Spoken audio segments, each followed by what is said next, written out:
दोस्तों, नवीन global study के जीवनी के सेशन में एक बार फिर से आपका बहुत वेलकम है। दोस्तों, मैं हूं नवीन कुशवाहा और चलिए जानते हैं कि आज किन महापुरुषों की जीवनी खास होने वाली है। दोस्तों आज जिनकी खास होने वाली है जीवनी वो हैं चापेकर बंधु। तो चलिए जानते हैं कि चापेकर बंधु ने अपने जीवन में क्या कुछ खास किया है। दोस्तों ये हैं चापेकर बंधु। दोस्तों चापेकर बंधु 3 सगे भाई थे। दोस्तों दामोदर हरि चापेकर का जन्म 4 जून 1859 ईस्वी में हुआ था। दोस्तों बाल कृष्ण हरि चापेकर का जन्म 1873 ईस्वी में हुआ था और वासुदेव हरि चापेकर का जन्म 1880 ईस्वी में हुआ था। दोस्तों उनका जन्म महाराष्ट्र के पूना में चिंदवारा गांव में हुआ था। उनके पिता का नाम हरिभाऊ चापेकर था। उस समय महाराष्ट्र में लोकमान्य बाल गंगाधर तिलक के लेखों और भाषणों ने पूरे देश में स्वराज्य की उम्मीद जगा दी थी। दोस्तों तीनों चापेकर बंधु उनसे बेहद प्रभावित हुए। संपूर्ण देश में उस समय स्वाधीनता प्राप्ति की लहरें जोश मार रही थी। इस कारण बाल गंगाधर तिलक का प्रभाव तीनों भाइयों पर गहरा पड़ा था।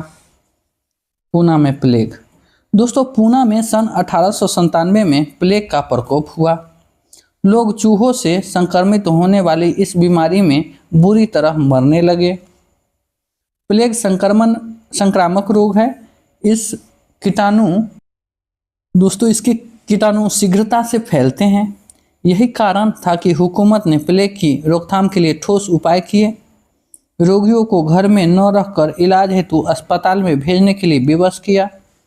घरों में और नालियों में कीटनाशक दवाइयाँ का छिड़काव अनिवार्य करवाया, लेकिन सरकारी उपायों में कठोरता थी और लोगों को बीमारी के बारे में जागृत नहीं किया गया था। दोस्तों कमिश्नर रैंड की कठोरता। प्लेग पर काबू पाने के लिए कमिश्नर के रूप में वाल्टर चार्ल्स रैंड को नियुक्त किया गया। अंग्रेज अधिकारी नियम पालन के बारे में भारतीयों की तुलना में ज़्यादा कठोर होते हैं।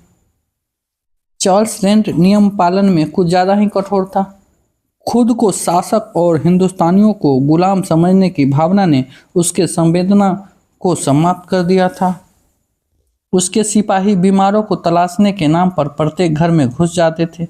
वे पूजा घरों में, रसोई घरों में जूते पहनते ही चले जाते थे। जब महिलाएं इसका विरोध करती थी तब वे उनसे अश्लील व्यवहार करते थे, सामान नष्ट कर देते थे। कीटाणुओं को नष्ट करने के नाम पर बेशकीमती सामान भी जला देते थे। जहां वे पहुंच जाते थे वहां नरकीय दृश्य उत्पन्न कर देते थे। कुछ ही समय में रैंड अपनी कठोरता के लिए कुख्यात हो गया। दोस्तों चूंकि वह ये जुल्म लोकहित के नाम पर कर रहा था, अतः उसकी सुनवाई कहीं नहीं थी। लोगों में रोष और क्रोध बढ़ रहा था। अंततः चापेकर बंधुओं ने उससे निपटने का इरादा कर लिया। दोस्तों दल का गठन। 2 बड़े भ्राता दामोदर और बालकृष्ण बलिष्ठ थे। मल्ल युद्ध और शस्त्र चलाने में भी कुशल थे। पूर्व में उन्हें सेना में दाखिला चाहा था किंतु उन्हें भर्ती नहीं मिल पाया था। तब उन्होंने अपना एक दल बना लिया। कुछ शस्त्रों की भी पहुंच बना ली। दामोदर और बालकृष्ण ने सोच लिया कि यदि रैंड और उसके सहपाठियों ने उसके घर में घुसकर सफाई के नाम पर बदतमीजी की है तो वे वहीं उनको पाठ पढ़ा देंगे।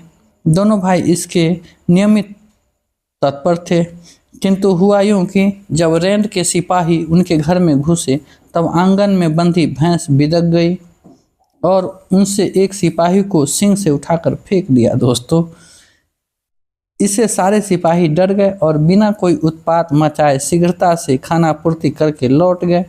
लगता है भैंस ने भी मालिक के भाइयों के इरादे को समझ लिया और इस कारण उसने अपना योगदान भी दे डाला।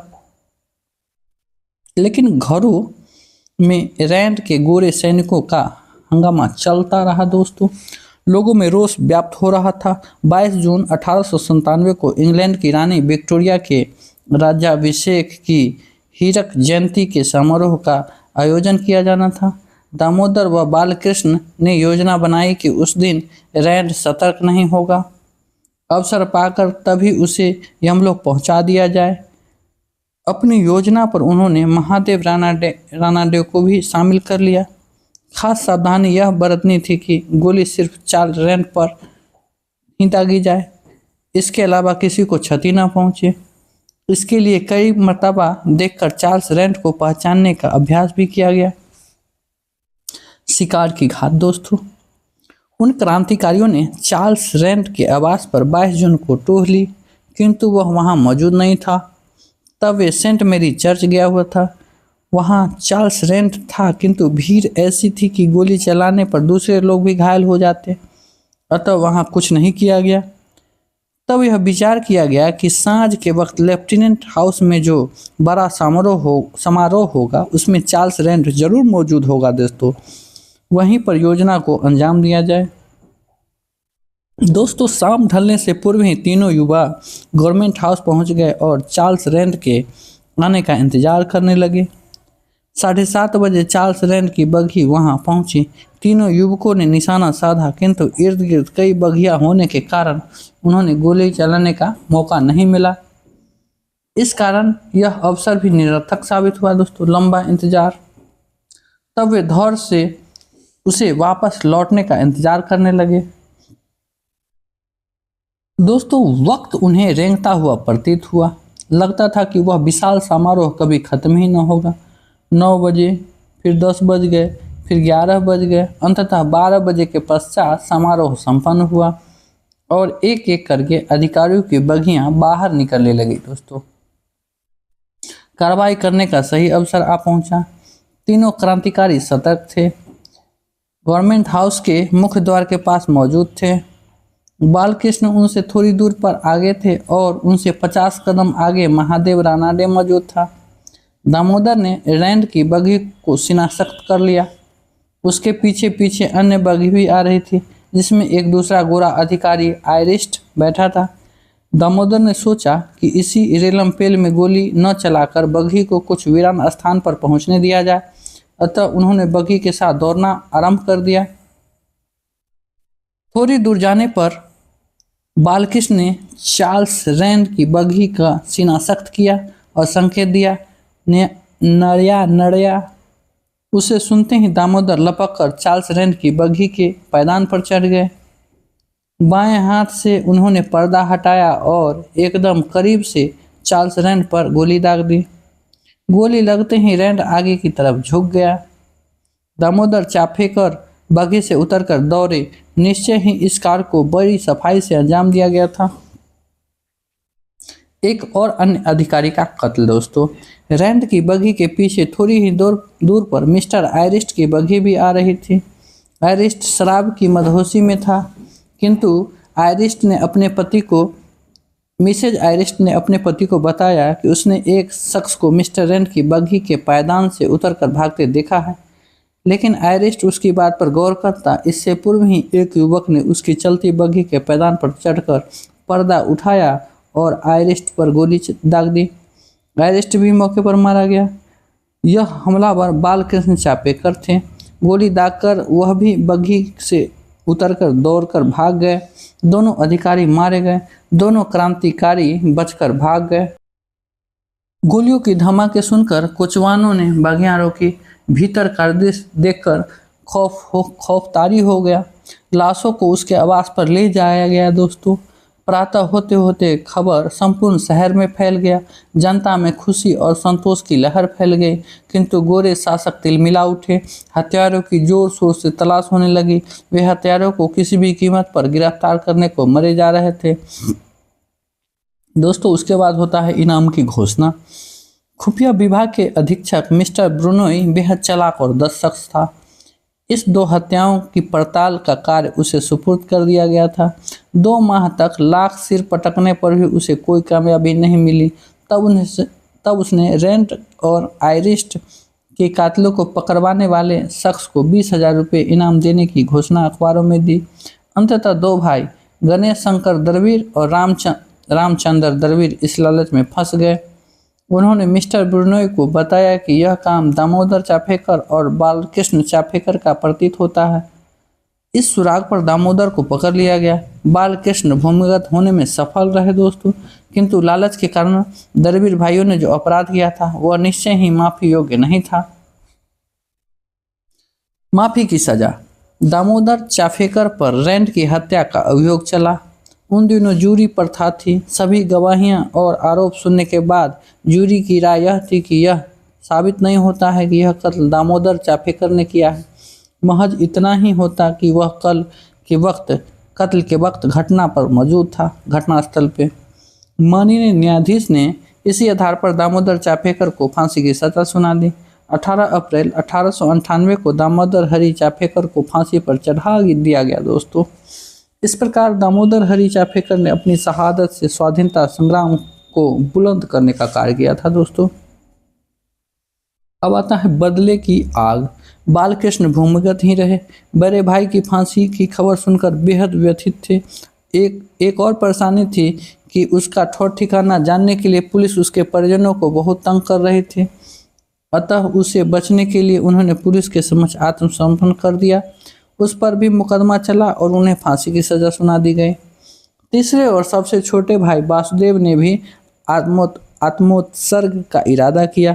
उसने सोचा कि लोगों को त्रास देने वाले चार्ल्स रैंड की हत्या करने वाले उसके बड़े भाई दामोदर को द्रविड़ भाइयों ने इनाम के लालच में पकड़वाया है, अतः उन्हें भी शिक्षा मिलनी चाहिए।